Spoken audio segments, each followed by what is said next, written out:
You're telling me? No, I just said it's a different background than the other day. You're referring to my screen background, is it? No, you said you could not recognize me. I said that background was different. Maybe that's the reason. Is my audio No.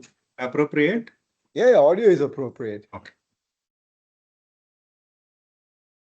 It's not the background. You've done something to your face. More lighting, I would say. Oh, yeah.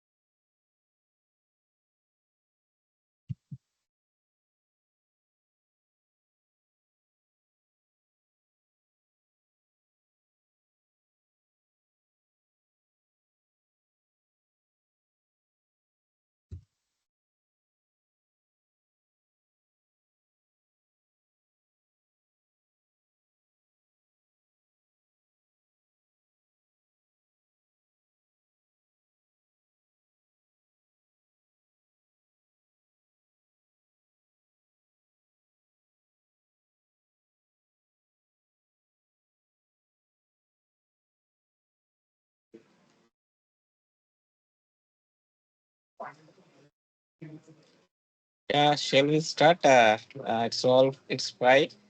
And I welcome all the participants and panelists, Prajakta, President Pune chapter, Paramveer Singh, Delhi NCR chapter president, and Sujit is one of our, we can say, well wisher and supporter, and also one regional committee advisor of IS2 chapters APAC region. And also I invite Ramesh Gurram, he is president for chartering chapter Mumbai. So, and Ravi Gopal will be the moderator of this session. Is the director of IS2 Hyderabad chapter. And IS2 Hyderabad chapter, actually, as part of a monthly session, this month we have want to have different kind of virtual session, so that it's not a traditional way or normal session. It's a panel session we have planned, and thanks to Sujit who have coordinated for the panel session and made available of all the presidents. It's great, and I welcome all the participants for the this evening who have sacrificed this Saturday evening and be a part of knowledge and learning session. I thank really appreciate each and every participant join here. And I welcome Ravi Gopal. Ravi Gopal will be the moderator and he will be coordinating this session, the entire session. And thank you. And I hand over to Ravi. Please carry on. Yeah, thanks, Sandeep, for that quick introduction. Okay, great. So, should we wait for a few more minutes for people are just joining? Yeah, I Uh, think we should we wait, should. and maybe you can talk about what you guys do as part of chapter, and then maybe others can then join in. Yeah, as part of chapter activities, Sujit, IS2 Hyderabad chapter is, we can say, it's a 4 year old chapter which we have started from starting chapter 2021. Chapter initially, we have become official chapter in July 2022. Almost all we have completed 3.5 years as official chapter, and activities like we have like monthly sessions, and we are also doing the annual conferences as part of mandate given by ISC2, yearly annual conference. Similarly, we are the part of Center for Cyber Safety and Education. We have got support from them, support for encouraging cyber security enthusiasts who want to enter in cyber security field. So we have encouraged certified in cyber security to done by the students who are in the freshers who are passed out of college. At least we have supported 50 such certifications and funded by Center for Cyber Security, a dollar of $50 for their AMF. So almost all nothing but $2,500 as a support, financial support has come from Center for Cyber Safety, and almost 50 members have completed their CC certification.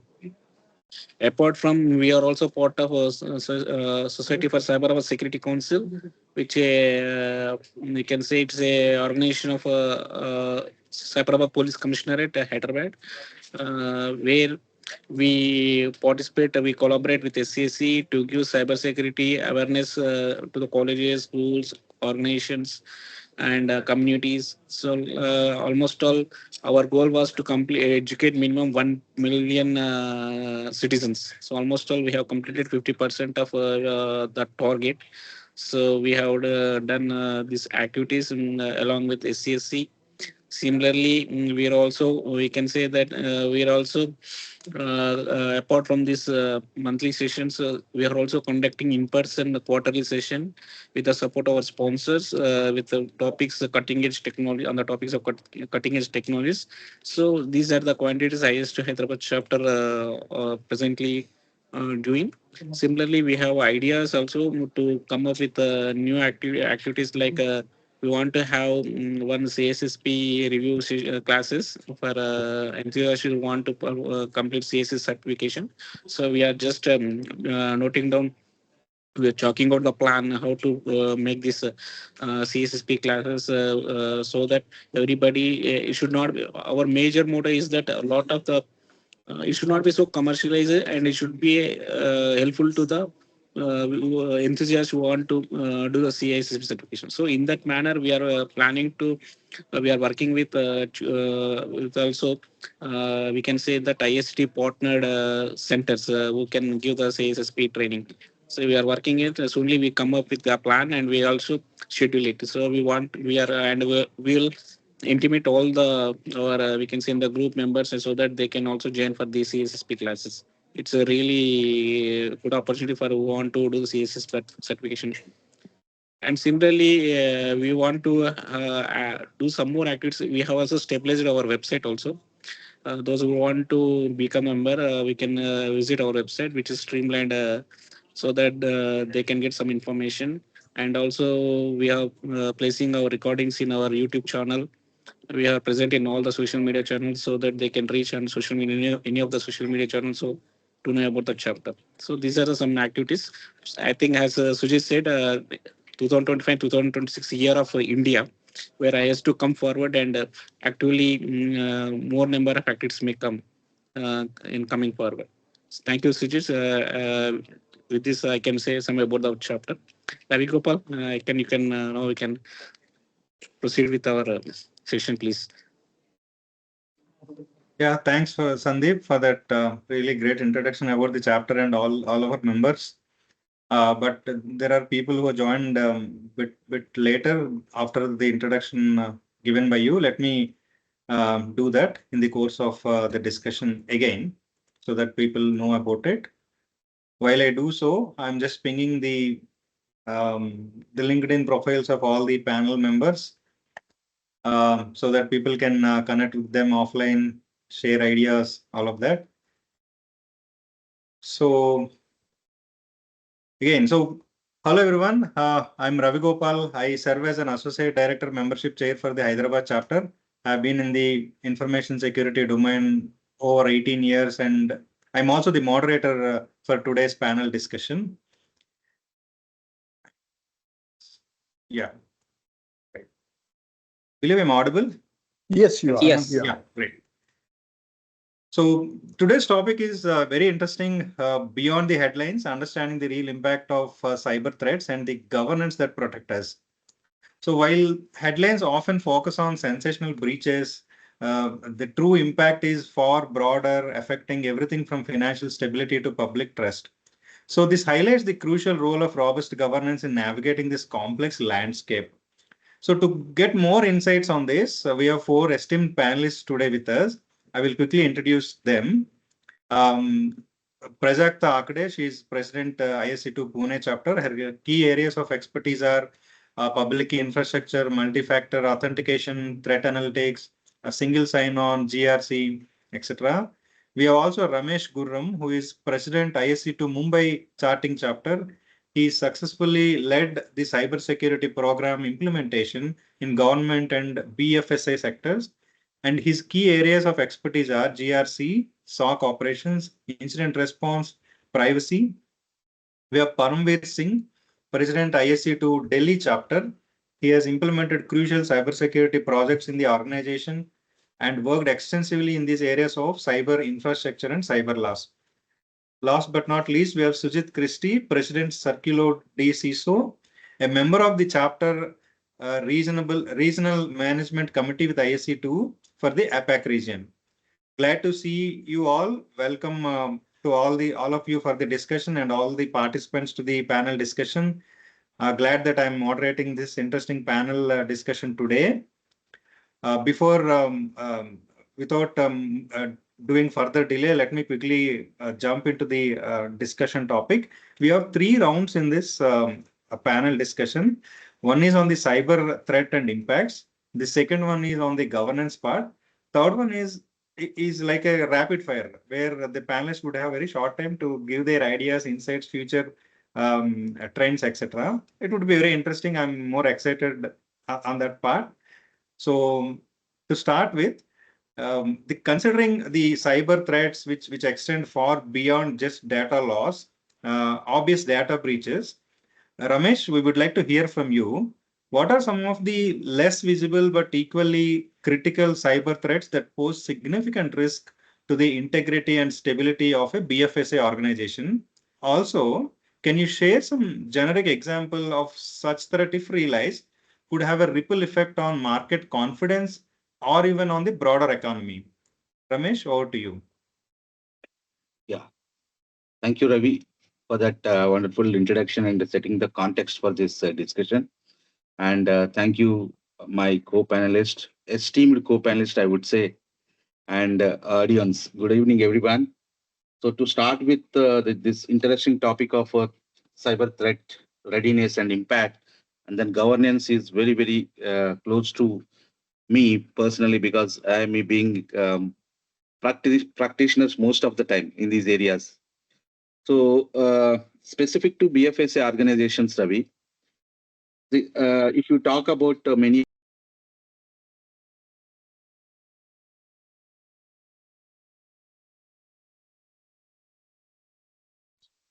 You went on mute somehow. Muted. So. Ramesh, Ramesh, you're on mute. Sorry. I think I was on mute. Sorry for that. Good evening, everyone. Thank you, Ravi. I'll repeat myself, my introduction again. Thanks, Ravi, for this wonderful panel gathering. And good evening, my co-panelists and the audience over here. The topic for this discussion is cyber threats in BFSA sector and the governance around it, how to, effectively manage it is very close to means my area of work, I would say, and very, very essential in these ever changing cyber means world, I would say it. What I was trying to highlight is in BFSS sector, most of the PSUs and exchanges, they all fall under something called CII, Critical Information Infrastructure of the Nation, especially the organizations I have been working. So anything, any small incident will have a ripple effect at the local, to the market, to the nation. So there is no levy of a small cyber incident happening and means not being managed effectively. The core the core system information security management in our sector revolves around ensuring no impact to the business, no losses to the investors. Investors and clients are our core means targets to focus on their data protection and data security. So to achieve that, we have mechanism to implement robust cybersecurity program in terms of people, process, technologies, and we do align our programs with national, international standards and frameworks. So having said that, so specific to this, your question of cyber threats recently, if I have to highlight what might go wrong and what is the best practice to respond to such attacks is Like in the month of December last year, you guys might have heard about there's a big cyber incident happened in the capital market ecosystem where because of some third party software, okay, because of that, close to 22 around clients were impacted. It was ransomware attack. If I have to go little deep into that attack, there is a public facing file server which is means given to the clients of the business. I'm not taking any specific names. I'm trying to visualize and explain the scenario how it happened. That public facing file server was exposed to the users with a minimal security setup. Like one more thing is the software provider to this market ecosystem, or I would say clientele, uh, that person is hosting his services on a third party data center. The software vendor itself is a third party to the clientele and the business offering service. And that guy again setting up his IT ecosystem and application setup in a fourth party data center. So there is a multiple chain of means what I would say um, vendors or service providers, clientele, service availer, everybody is involved. Typical supply chain setup. So because of this weakness in the security system of that file server, first, the user's credentials and identity got compromised. That guy has used same password across multiple platforms. Then from there, hacker could get into that file server, which is weakly protected without having multi-factor authentication and close monitoring and minimal security controls of EDR and all, which are means poorly managed. And then after that, that guy hacker could take access to that server, which is hosting the services of multiple clients.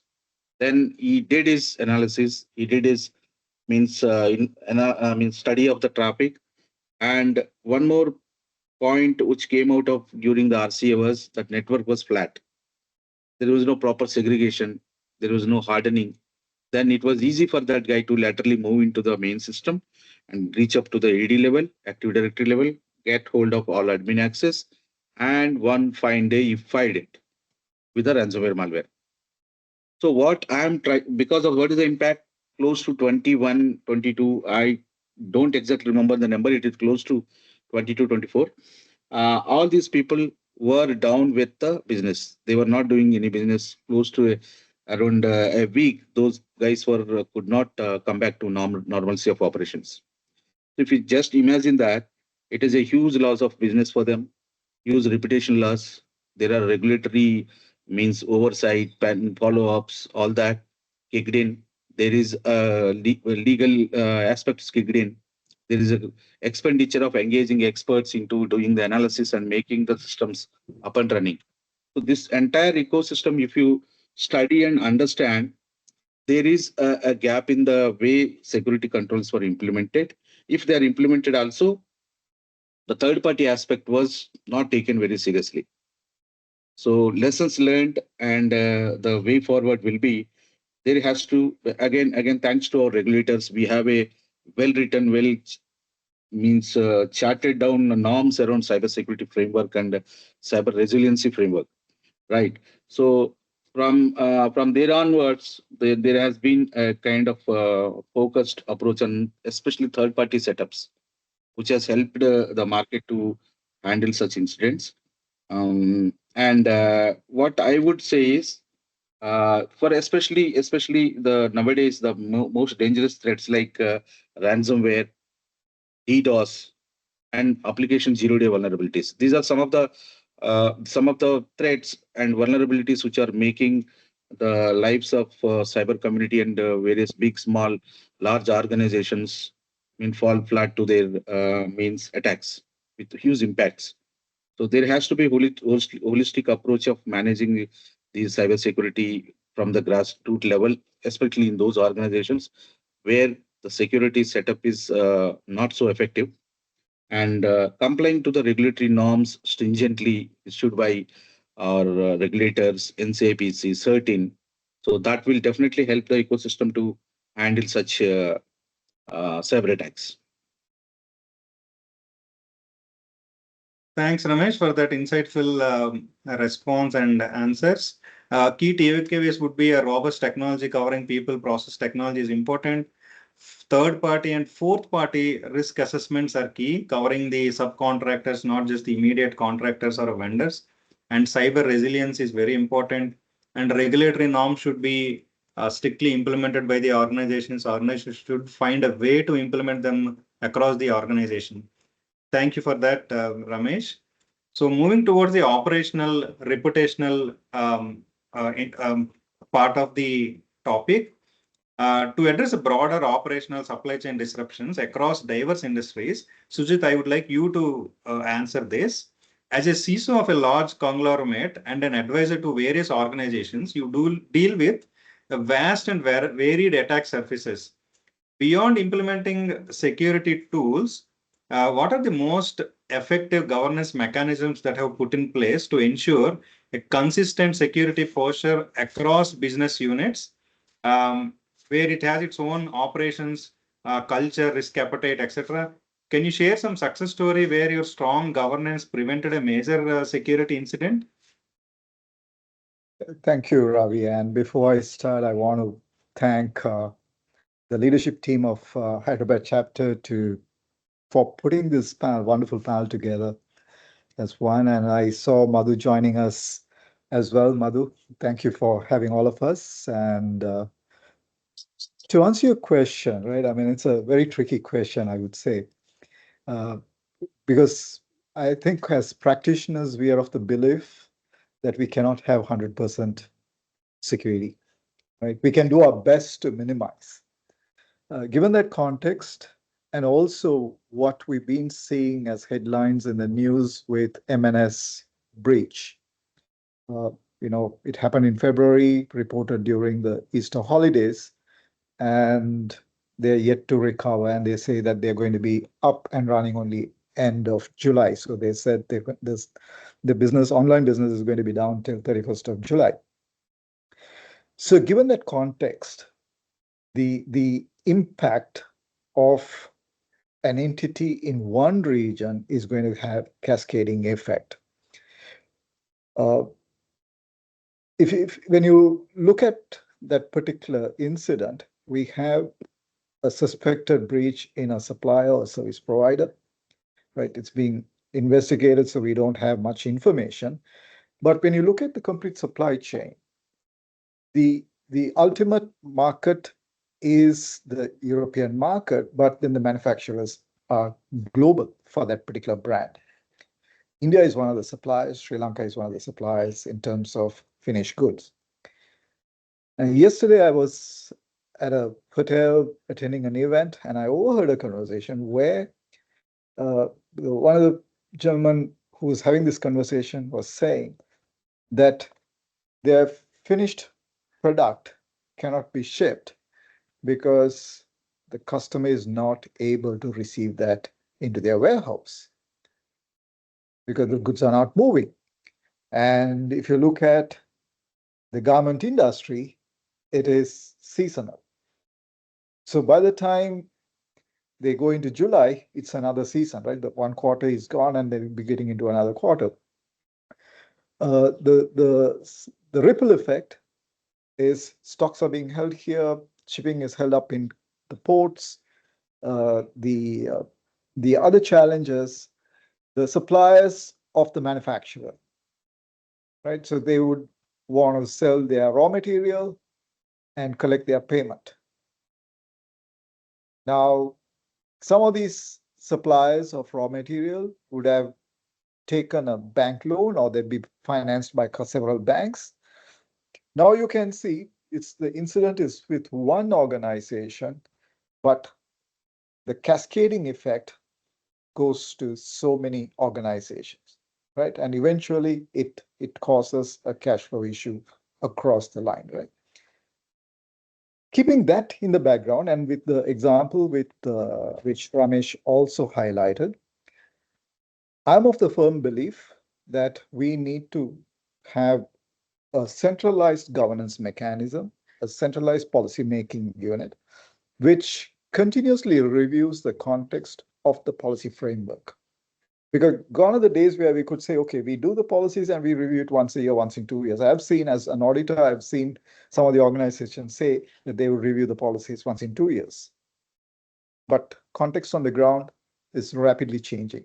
So we have to take proactive measures, and the policies also have to change at a rapid pace. The other context which we need to constantly look at, the risk management piece. There again, people may say, oh, we will review the risk once a year. Some organizations will say once in 6 months, once a quarter, or some of them would look at on a monthly basis. Now, if things around us, which we are unable to control, are changing so rapidly, these are elements which also need to become more dynamic. So that's important as well. And then we also need to understand how good it would be for larger organization to have everything centrally controlled. Of course, there are things you can do centrally, but when it comes to incident response, you need hands and legs at the last mile. So how do you empower? Now, yesterday I was talking to a large organization, and they are emphasizing a lot on awareness. And my take on that was, I said, awareness is good, but where is the training? Are people trained? Have they practiced? And the good example I always quote is the Indian Army. The training they go through is so rigorous, the battlefield is just a playground for them. And that's what I've told. And Ramesh, you've been there, so you know, as a airman, you know what I'm talking about. So I guess every organization need to emphasize on the training piece, right? How do you react? How do you proactively do something?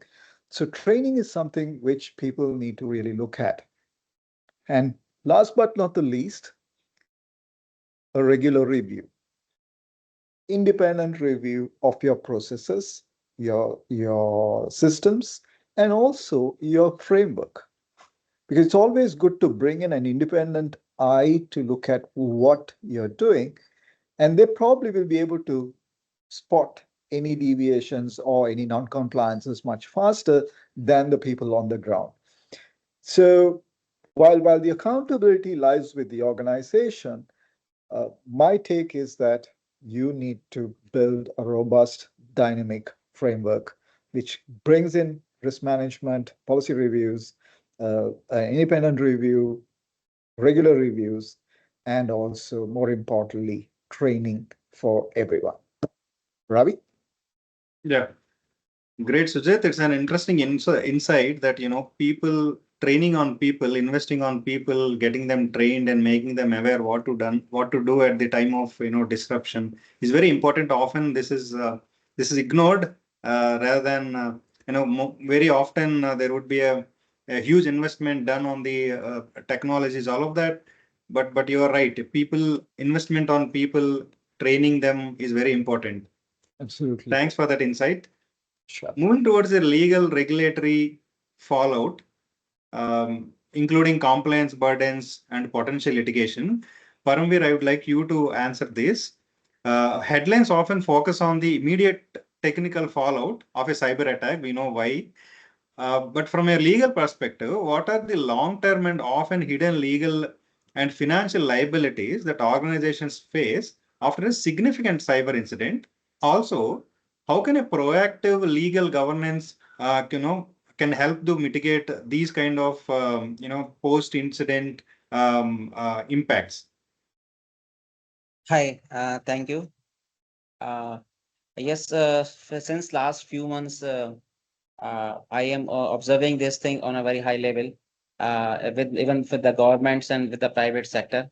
What happens is, say, there is a vulnerability. Now, vulnerabilities in the servers or in the routers or somewhere, patch is required to be done.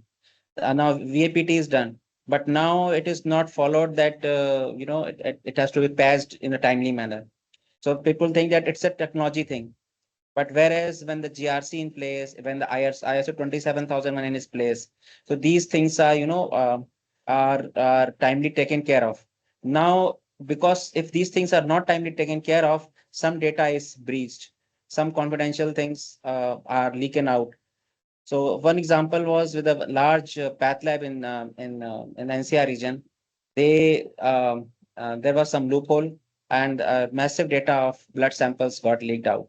They had to pay fine of more than 1 crores, just 2-3 years, almost 2.5 years back.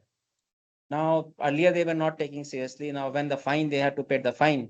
Now they were serious, and then they implement the security in a very high level. So earlier these fines were very petty, like say 1 crore, 2 crore, or something like that. But now DPDP Act has also come up, and the board is about to be formed soon. And as soon this board will be formed, minimum fine is going to be about 50 crores, which will look up to 250 crores. And that will be a very, very challenging thing. Industries are very much concerned, because once even in a large organization, even if say even a minimum 50 crore pay the fine, they might go to bankrupt. They may lose and many of the companies are saying that we are not able to implement. Government is increasing time, giving them more time, but day or soon this will be implemented. The board will be formed. So earlier it was saying that okay, we did not have the budget or something, but now ample time has been given. Some due diligence has to be shown up. Otherwise, not only DPDP Act, otherwise say this TRA guidelines and NCCPR. There are so many things related to the data privacy and all. This is going to be a huge loss if people are not taking care of, if industries are not taking care of. Yeah. Thanks, Paramveer. The key takeaway you rightly mentioned, unless the regulatory fines and penalties are imposed, if the organizations or the individuals who is responsible for that, unless they are aware that there can be imposition of these penalties at a higher rate, things will not be taken care seriously. It's an interesting insight that is shared by you. Thank you for that. So let's move the post impact thing. The most impacted things are digital identities. So compromised digital identities and a breakdown of trust can make cyber attacks more devastating, amplifying their reach and consequences. So Prajakta, this question would be to you because you have been in this technology for so long. The public key infrastructure is often seen as a foundational technology, but its role in understanding the real impact of cyber threat might not be immediately obvious to everyone. How does a robust PKI implementation directly mitigate the impact of common cyber attacks, particularly those who involving identity compromise or a data integrity? Maybe you can illustrate with a real world scenario where PKI acted as a critical defense. Prajakta, over to you. Sure. Thank you, Ravi, and Hyderabad chapter.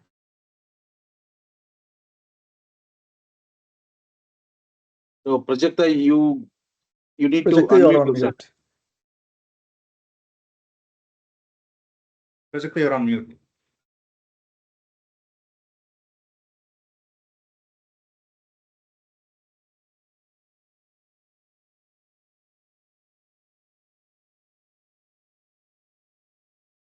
Prajakta, you need to unmute yourself. Sorry, can you hear me now? Yes, Yeah, we yeah. can. Yes. Okay. Finally, I can unmute myself. Okay, so thank you, Ravi and Hyderabad chapter. Thank you for this opportunity.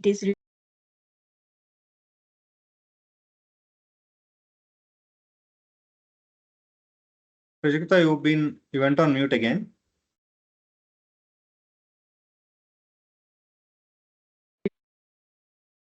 Yeah.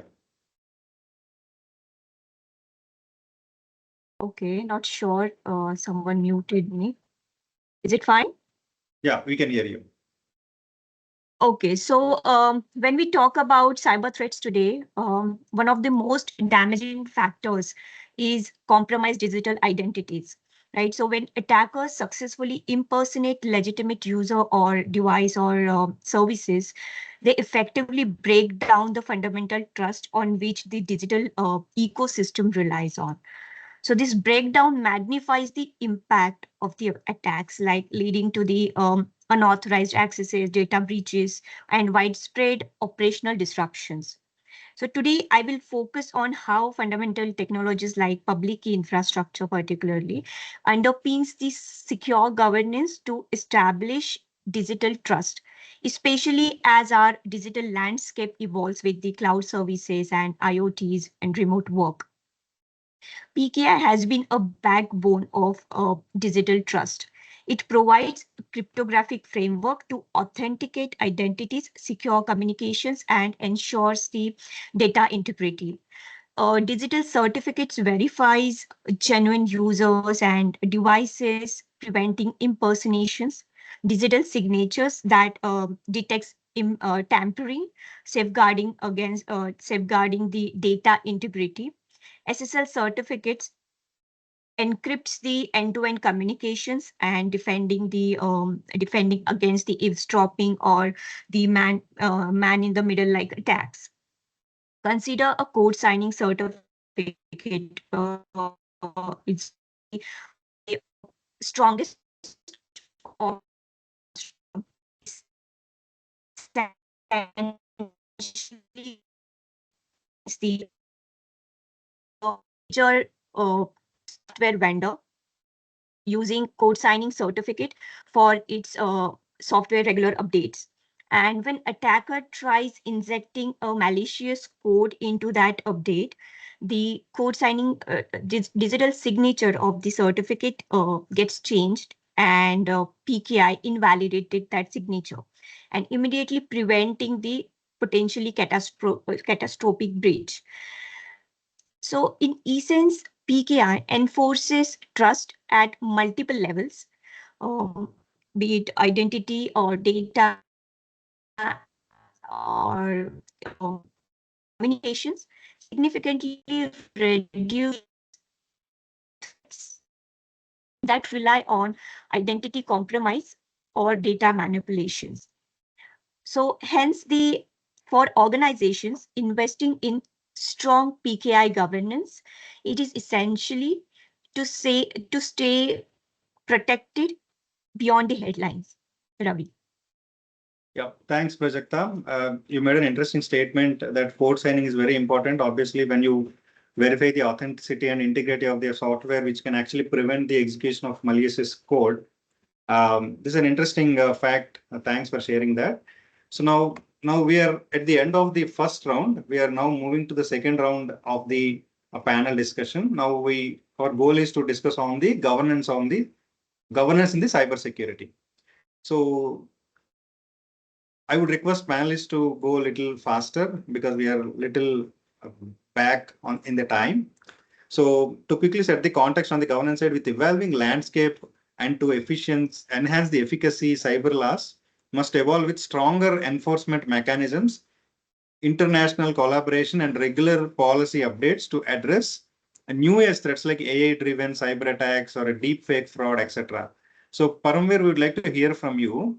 Cybersecurity governance often involves navigating a complex web of national and international laws. What are the biggest legal challenges establishing and enforcing security policies and incident response plans that comply with the diverse global regulations, especially for organizations operating across borders? Panveer, over to you. Yeah, this is really a question. A place of jurisdiction is really most of the time is very challenging for this incidents happening at the global level. So deciding, and then these laws are really very complicated, and so many factors are actually to be evaluated at that. And that's a really challenging, and because and multiple stakeholders are there, and multiple stakeholders are there. So I will say that only proper documentation can only save. Otherwise, a person, organization can stuck up in a very set of complex laws to from where to come up come out will be really a challenge thing. So on one word, the jurisdiction is the main issue. Great. I agree 100% on this.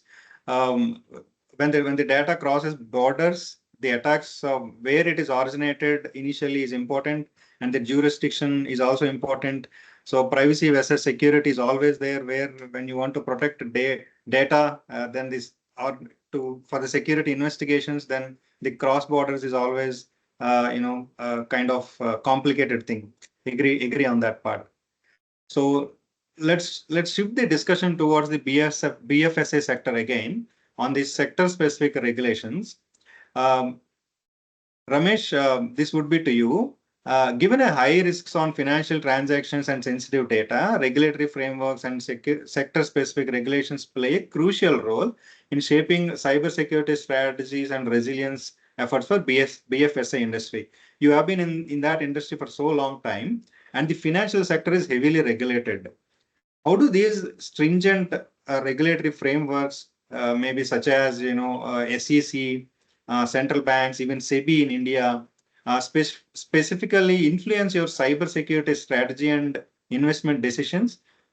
Second question would be, what are biggest challenges in balancing the compliance with agile threat response? Yeah. So, Ravi, just to connect with what my previous panelist was discussing about all these cybersecurity related threats, risks, and how to govern them.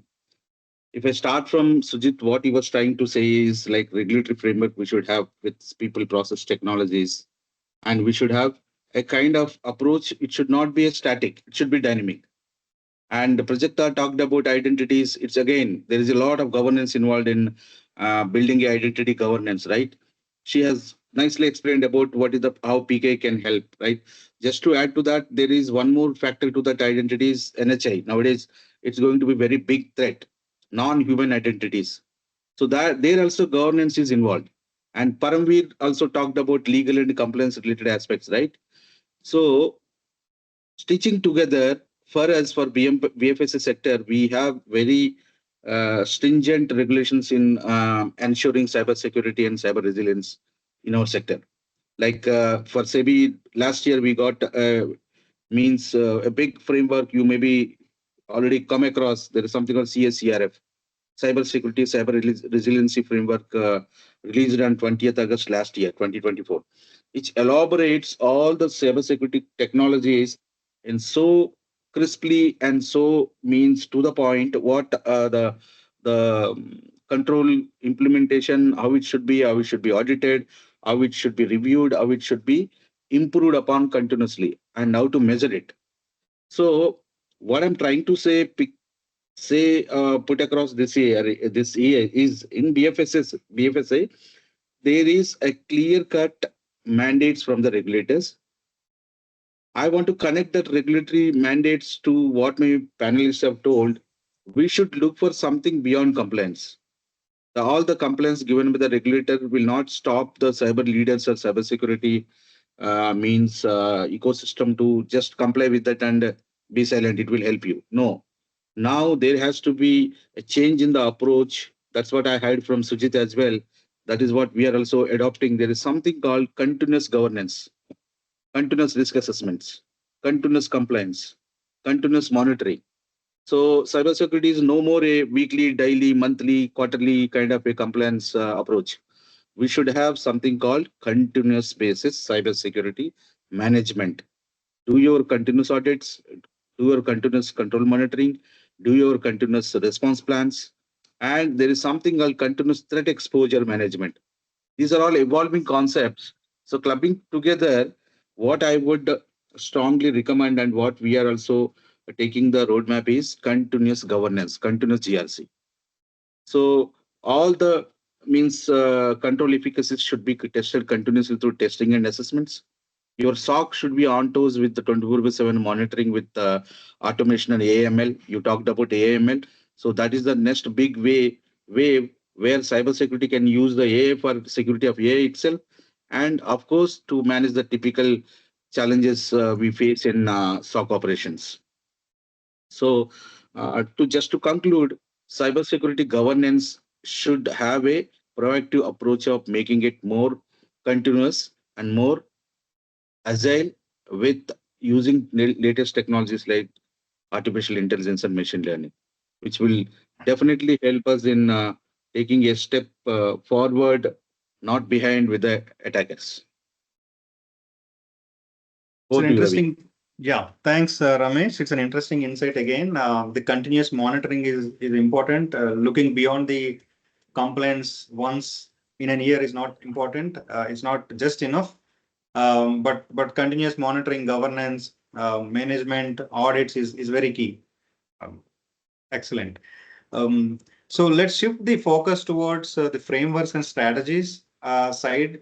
Implementing and enforcing a consistent cybersecurity policies across large, diverse organizations is a difficult challenge due to various technical, operational, human factors, culture of the organization, etc.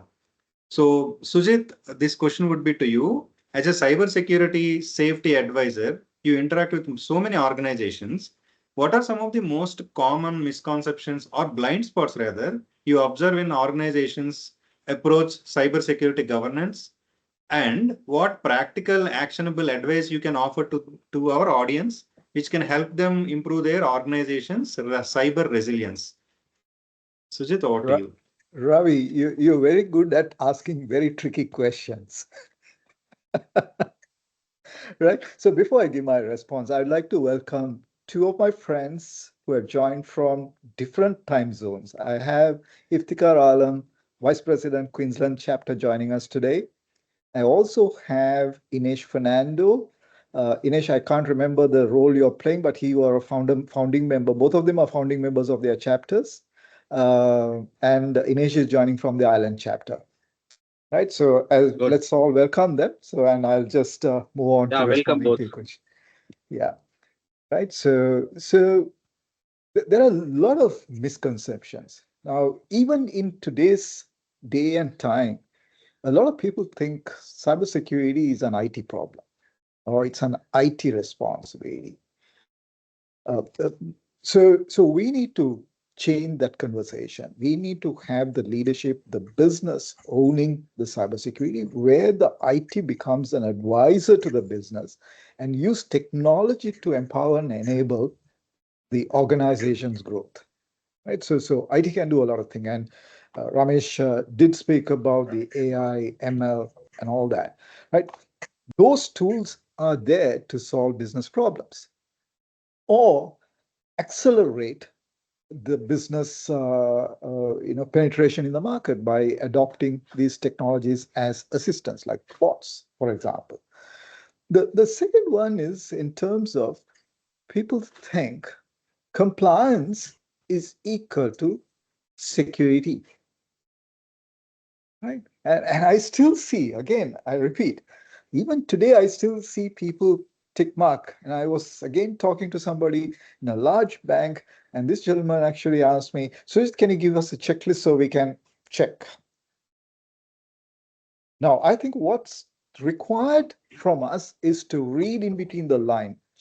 Checklist can be a guide, but we can't solely depend on it because the context, the scenarios will change, and how well are we going to use that as a guide and dwell deep into that and address that.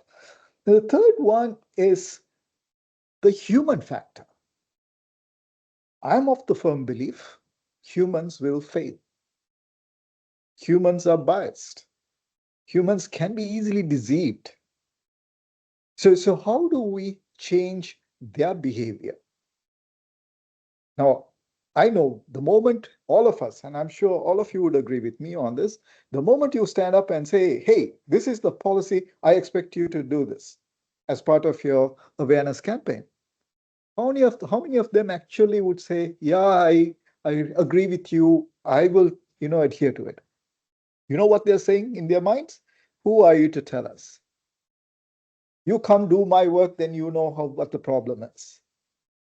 So how do we translate the policies into human readable, appreciable actions? So we are talking about a mindset change and a cultural change.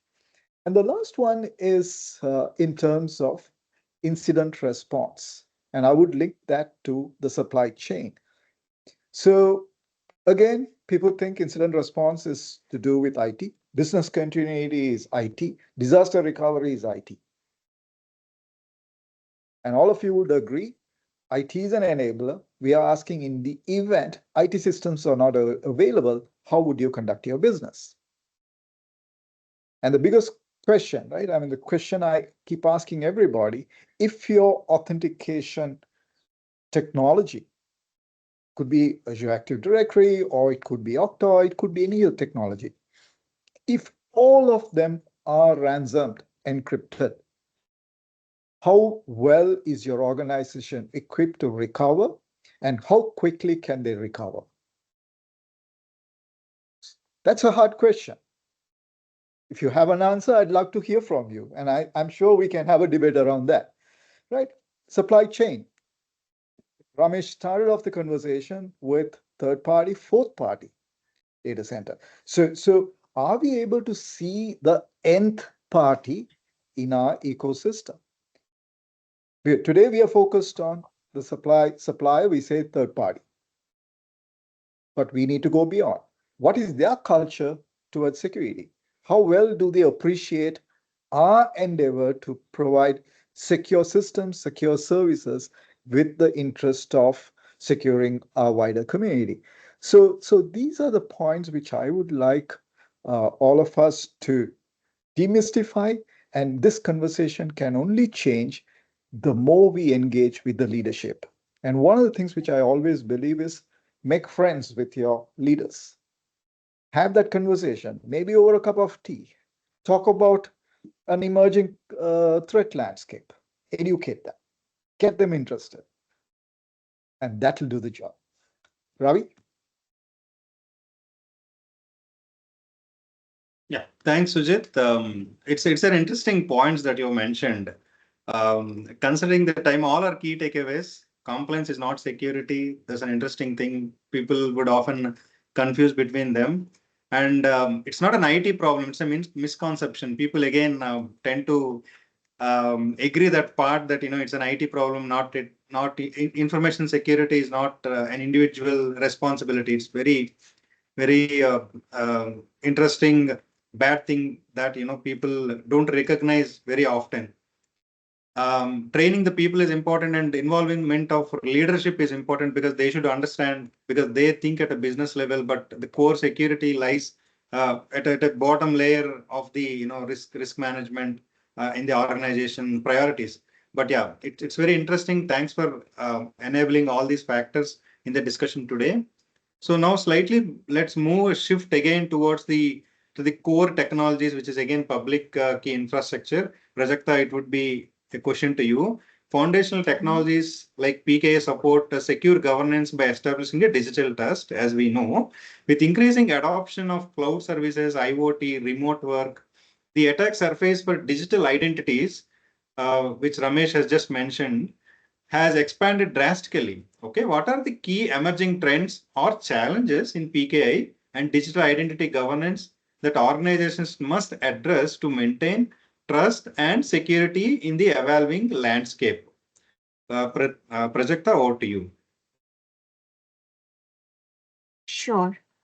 Building on our earlier discussion around compromised digital identities and their far-reaching impacts, I would like to again emphasize how public infrastructure underpins the secure governance by establishing essential digital trust. PKI silently secures every digital interaction by authenticating identity, securing communication, and preserving data integrity. However, with rapidly expanding landscapes, like think of millions of IoT devices and microservices, new governance challenges arises. A critical aspect today is machine identity management. Non-human entities vastly outnumbering human users, each needing a secure digital identity managed via PKI issued digital certificates. Given their sheer volume and short lifespan, organizations has 2023, Starlink, SpaceX satellite internet service experienced global outage lasting for several hours due to the expired digital certificate at station. Prajakta, are you there? Entire system's functionality. Yes. Yeah, now we can hear you. Can you hear me? Yeah, it was breaking up in the middle, but now we can hear you. Yeah. Is it Please go ahead. fine? It's fine. It's fine. Go Okay. ahead. Should I repeat the example? Please. Yeah. Okay. Okay. So in 2023, Starlink, which is a SpaceX satellite internet service that experienced global outage, which lasted for several hours, that happened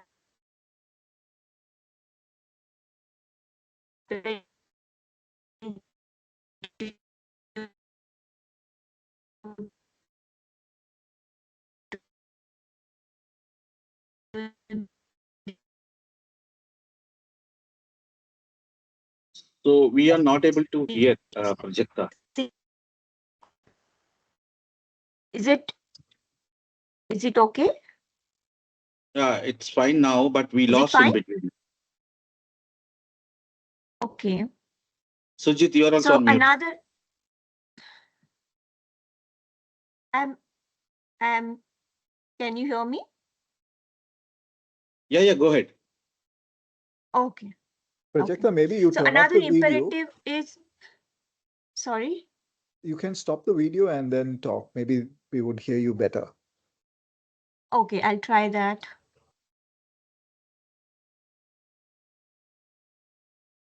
Okay. So I was saying another imperative is preparing for quantum resistant cryptography. The current encryption methods will eventually be vulnerable to quantum computing. So making this transition to quantum resistant algorithms becomes essential. And finally, integrating with PKI within zero trust architectures ensures the continuous verification and authentications and reinforcing security amidst the evolving threats. So in short, robust PKI governance, like automated, quantum ready, and integrated with zero trust, is crucial for maintaining the digital trust and resilience. Ravi. Thanks, Prajakta. There are two key takeaways here: continuous verification and monitoring, and also the zero trust part.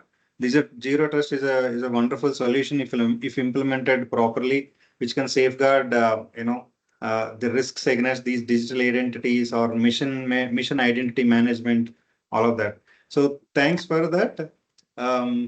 So now we are moving into the last round of the discussion, which is about practical strategies and future trends. This will be this is like a very short round.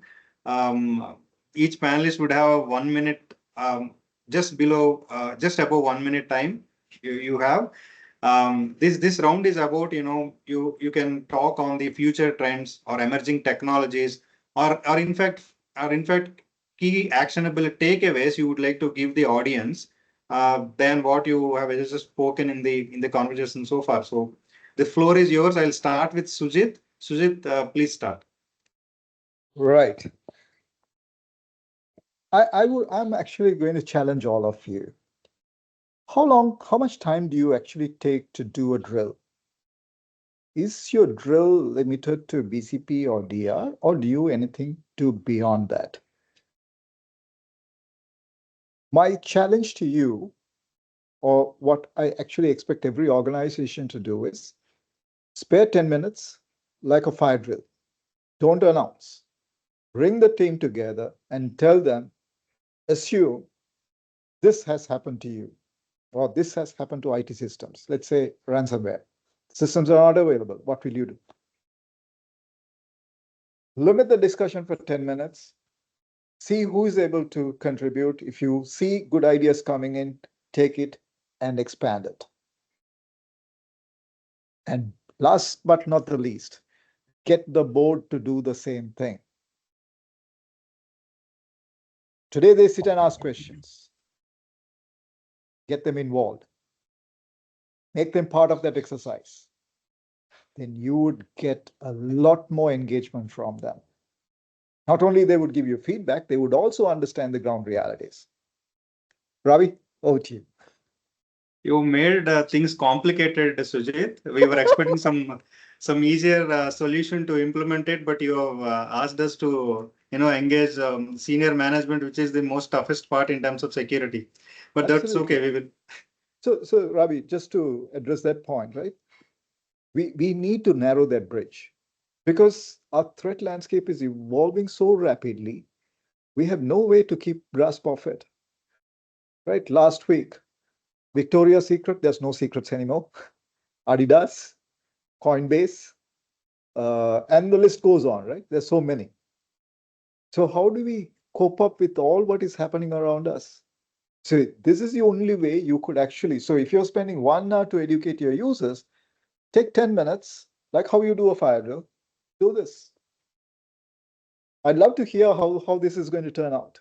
Ravi, over to you. I won't take much of your time.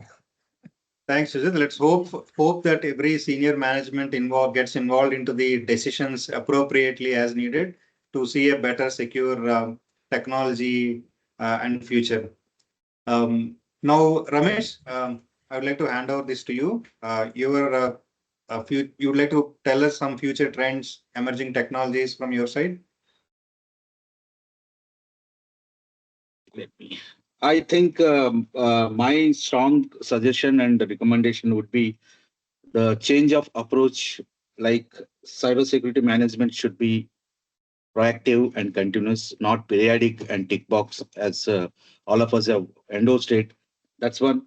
Moving that, making that approach as a continuous governance, number one. Mm, And one more most important part is resilience. You should have resiliency in your environment in case of your hit. You should have a means kind of readiness and preparedness with the approach of threat informed defense, assuming that something is happens to you, how your tools, technologies, and processes will bounce up and handle that situation and restore your normalcy and without any business impact. That is the resiliency part. Continuous cybersecurity management with resiliency readiness. That's what I would suggest. And in fact, not only advocate, we do practice. That's all from my side. Yeah, Ravi. Thanks, Ramesh, for that. Prajakta, over to you. Sure. So, advancement in the digital technology, when I talk in terms of digital trust, these identities, I mean, advancement in the digital identities are reshaping the cyber security governance. The innovations like decentralized identities, machine identity, automations, and the post-quantum cryptographies are transforming trust from static verifications into the dynamic or continuous process. These developments promise a future where digital interactions are not just secure but inherently trustworthy. So the journey ahead demands proactive governance, like Ramesh said, that continuous governance, right? Because in cybersecurity, trust isn't just an asset; it is our strongest defense. Over to you, Ravi. 100% agree with you, Prajakta. Yeah, thanks for that key takeaway, the actionable key takeaway, I would say. Um, Next, Parmveer Singh, it's your choice now. Would like to hear from you now. Uh, the over the time, cybersecurity it's fine. Now the private informations are becoming more threatening. Leakage of them or data management has becoming more relevant. So I would say keeping solutions like DRM, for example, having every PI information having a shelf life. So like when it is used for what time you have, suppose an employee after he goes out, you have to keep certain information only for some information only for 6 months, some information for only 2 years, and financial information say for about 5 years or 7 years. So each information should be categorized. It should be if it's a small shell life information, it should be destroyed automatically via some DRM mechanism. And if it is for keep to be for long time, say for 3 years, 5 years, or 7 years, it should be have some mechanism to keep it on the offline rather than online. So only this kind of due diligence is required. Otherwise, a lot of fines and statutory or regulatory things are in place which can put an organization in trouble. Thanks, Paramveer, for focusing some light on the data life cycle part. With this, we are concluding the final round of the discussion. Now, I would like to open floor for the questions from the audience. There are some questions already in the chat box. Let me pick it up some of them.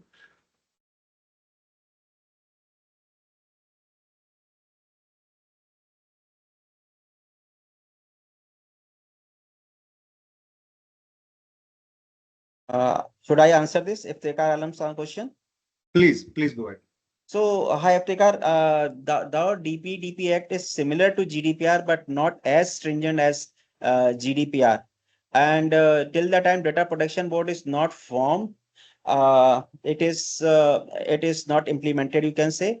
In GDPR, if personal information, say if European citizens' personal information is lost, they can complain directly to the authority, and he will be given fine. He will be receive damages for that. Whereas the individual in India, there is no provision in DPDP Act. If say my personal information is lost, and I can only complain to the board, but still I will not be getting my damages through the board.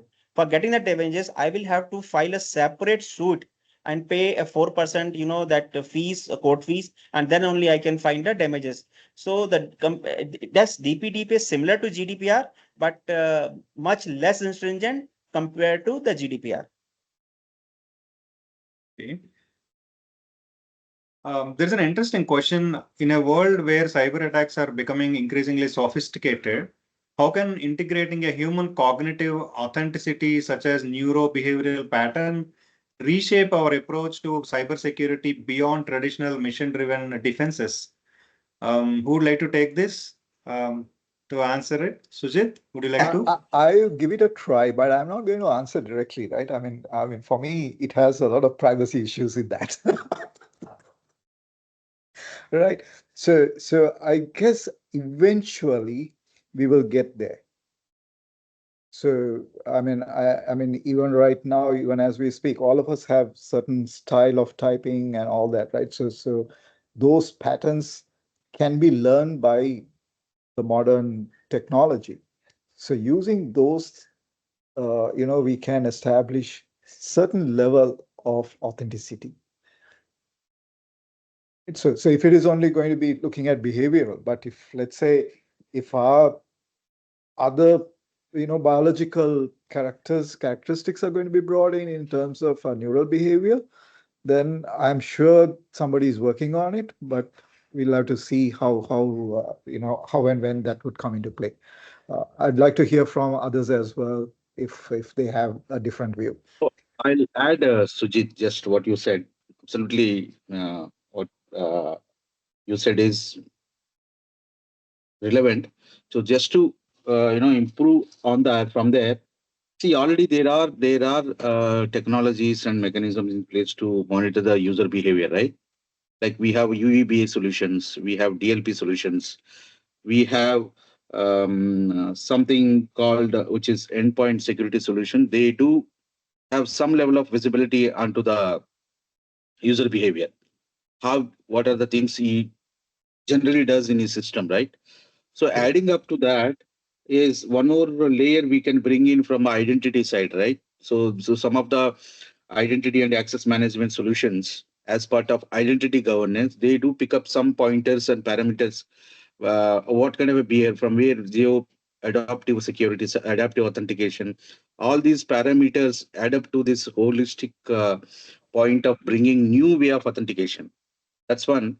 And then all clubbed together, we may look at this AI/ML model, Gen AI, and the agentic AI pieces are coming up very rapidly. So we can club the data, give right use case, fed into it, train it, and then we can bring it into action. And if it any neuro related or human actual stuff is required, again we may have to go for the convergence technologies, adding is some more parameters from his physical attributes. So clubbing together, maybe we can envisage a kind of technology which may evolve in the form of the asked question and approach. Zemi, do you want to comment? If you we'd like to hear, what's like in Australia on this particular thing. Particular things in terms of the machine learning or just advanced? How how authentication can be further improved in terms of the threats becoming increasingly sophisticated. How can integrating human cognitive authenticity, such as neural behavior patterns, to Look, reshape our that's a approach? very fascinating. Look, part of my MBA, I'm doing a projects on the AI and quantum computing, and I have recently attended some of the conferences. So it will happen, like it will more advance. Currently, the system we're using basically they're machine learning, not AI. Real AI obviously like to think itself and develop its own kind of model, which is not happening right now. And as you understand, you need to understand the garbage in, garbage out, right? Like you need to see if the product is not good, you don't expect the right kind of output. So it's not great. So still some improvement is there, but still some kind of human intervention is required in terms of like a moral point of view.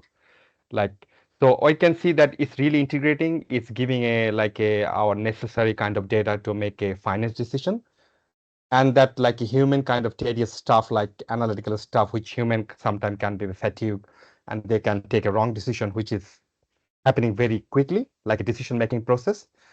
But having said that once we have the super artificial intelligence developed within a few years' times, which is US and happening in Australia, then we can see a rapid kind of like a frameworks or defense in terms. But having said on our adversary like Russia and China, they're quite advanced. Don't think that they have also kind of a business model. They are also ahead to us. They are actually coming up with a better kind of like a infiltration system. So it's like a pros and con. We see that lots of products. I've been to Black Hat. I see lots of products have been developed. They're trying to use AI to advance kind of warning and digital defense. But the quality of the products are not up to the mark. Some of them really good, like a Rapid7, CrowdStrike. I've been to the CrowdStrike conference recently. But again, it's come to that one. It's really helpful. It's helping to give us a precise data and advanced warning. But still, as you say, that is a compliance thing. We need to still monitoring. We need to see how are they really giving us the right positive, false positive, or false negative, this kind of stuff. So still, we need to see an assurance process here actually giving us the right kind of output. But it's really helping, and I can see that it's shaping the industry or shaping that cyber defense in terms of like a speed, in terms of availability, in terms of like a defendability. So that's happening. So that's actually my point of view and my understanding based on the conferences and people I've spoken with recently. I hope that is helpful for you. Yeah, it is helpful. Thanks, Zemi. Ravi, over to you, Ravi. Right. There is an interesting, very common question on the IT assets. Okay. Let me bring up that question. I would like to panelists to respond on that.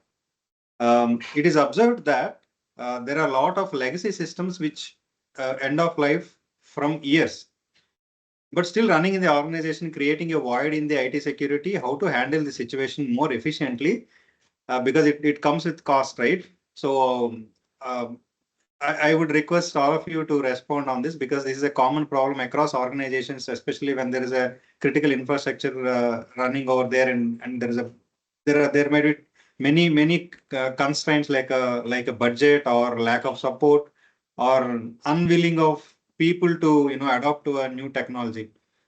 Who would like to go first on this question? This would be the proper probably a last question. We will take it up. Yeah. Ravi, I'll take this, right? I mean, there are two sides to it. Why is this becoming an issue now? I think we need to find answers for that. My take is most of the vendors, I mean, every vendor would publish the sunset date. So somebody has ignored that, and that continues to be there. Now, let's leave IT aside. You go into the OT side of it. I think this problem is severe, right? People are still running some of the systems on XP or whatever systems, right? So that's going to be. So the only way we could solve this is to look at the inventory and proactively start addressing the replenishment life cycle. Because if we don't, the threat actors are going to get the best out of it. I mean, unfortunately, Inesh left out because he had been handling a few similar cases where the attackers have targeted those systems. So I mean, I don't think there is a way we can actually live with it. We need to find a way to solve it proactively. Ramesh, Paramveer, Prajakta, you can also comment. Yeah, absolutely agree with you, Sujit. The root cause is that problem would have been addressed at the beginning itself.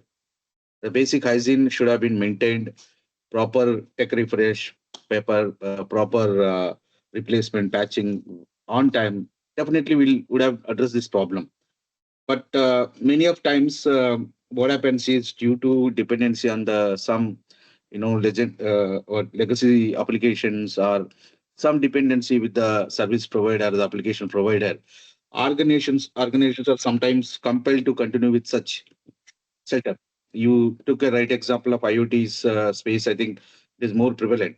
Even in for IT space also, these are some of the challenges where we have a dependency with that so and so application provider, and he says that no, if I have to upgrade this may not work. It will have a impact. It may be business downtime. So it all creates a kind of means panic in the management, and they think twice or think they means before taking any step ahead. They tend to stop that activity there and uh, jiggle around how to handle that. So that becomes a big problem for the cybersecurity and cybersecurity management. And thereby, what we can do is we need to help out, right? If there is a business dependency, there is a application dependency, we can't simply push them to simply replace it over the night. So there is a that is where the discussion between business teams, IT teams, and security teams, and a collaboration with all these stakeholders comes into handy.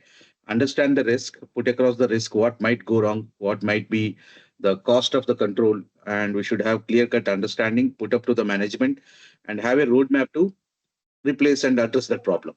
That's how typically these such problems are addressed. And from a security monitoring level, what generally is recommended is like if any vulnerability pertaining to that particular end of life component as a system, so we do go for some kind of setup like virtual patching and continuous monitoring. Like till the time the root cause of the device is replaced, we need to have a some mechanism at network level or some system level. Any somebody is trying to exploit the vulnerability in that end of life components, we should have the capability to stop it at the network level. So these are some of the compensatory control I would suggest, and that's what the typically CISOs handle such problem. But again, that's not the solution. As Sujit rightly said, we should have proactive approach of tech refreshment policy, timely addressing patches, and redesigning, architecting your applications with a security by design and security by privacy approaches. Absolutely. Nisha said what I wanted to said. Actually, you have complete said. In that, in operationally, I would say only to keep in a separate firewall zone and treat them as similar as like SCADA or OT systems, and nothing more than that we can do. Absolutely. Because the decision Paramveer. has to be taken by Apex management for that. From security, operational security point of view, we can do only that thing. I'll add my Correct. 2 cents. I think you all have covered most of it, but only one thing I always feel it is important, and it is good that this question is raised, that organizations should know their assets first. They should know their inventory first. So I think this is very fundamental thing where most of the organizations are not up to the level. So you should know your assets. You should keep your inventory updated, and that's when you will start to know what is the issue, where is the void, and what are the all vulnerabilities in your environment. Great. Thanks for answering that question by all of you. There is one more question, I think. No, it got answered. Okay, great. Looks like we have covered all the questions in the chat box.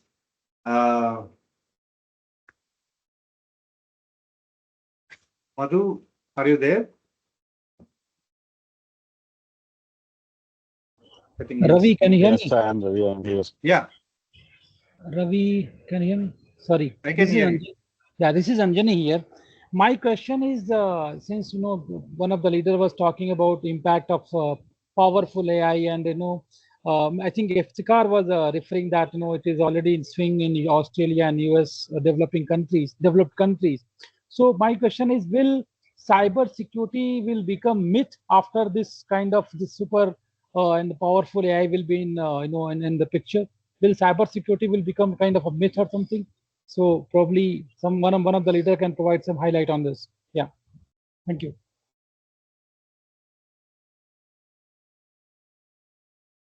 Hi, Ravi, can you hear me? Yeah, hi, Yes, Madhu, sir, we I can can, hear you. I can hear you. Excellent, excellent. Thank you. I just want to thank first for the session. First of its kind, I guess. I have not heard any.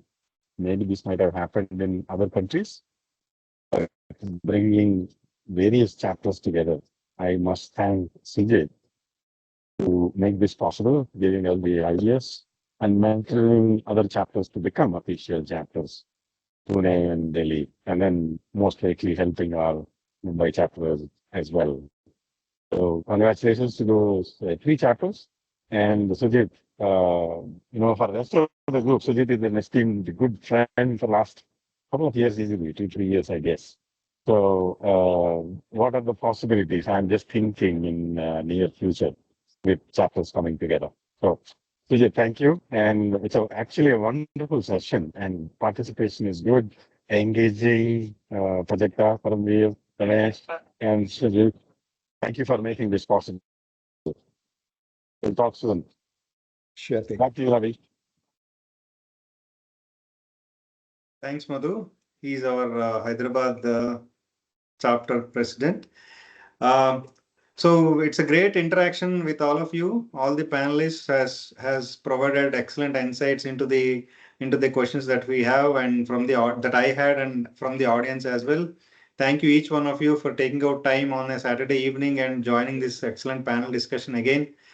And to all the attendees, just a housekeeping item, you will receive the CPE certificate in a week time.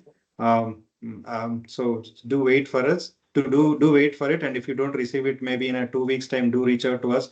We would be sending you that certificate again.